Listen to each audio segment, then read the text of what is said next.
Beredar video detik-detik oknum supporter Arema FC yang pertama kali turun ke lapangan Stadion Kanjuruhan Malang pada Sabtu malam.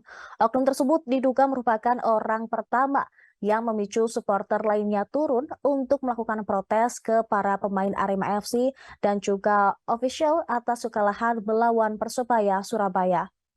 Turunnya oknum ini diduga yang menjadi pemicu terjadinya kerusuhan hingga menewaskan lebih dari 100 orang.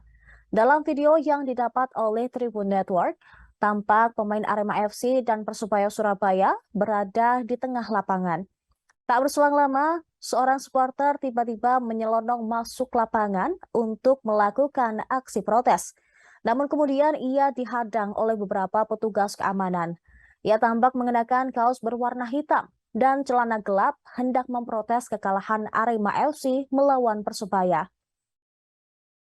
Turunnya supporter ini ke lapangan memicu puluhan lainnya juga mengikuti aksinya tersebut.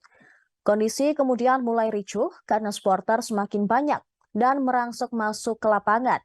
Para pemain dan ofisial kemudian masuk ke ruang ganti untuk pengamanan. 1 menit berselang, kondisi mulai tidak kondusif dan para supporter semakin banyak yang memasuki lapangan. Seperti diketahui sebelumnya, kerusuhan tersebut mengakibatkan lebih dari 100 orang meninggal dunia. Sementara sebanyak 200 lebih orang mengalami luka-luka.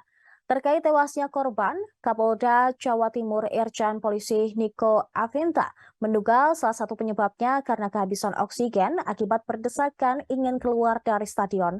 Dijelaskannya, supporter berdesakan keluar melalui pintu 10 atau 12.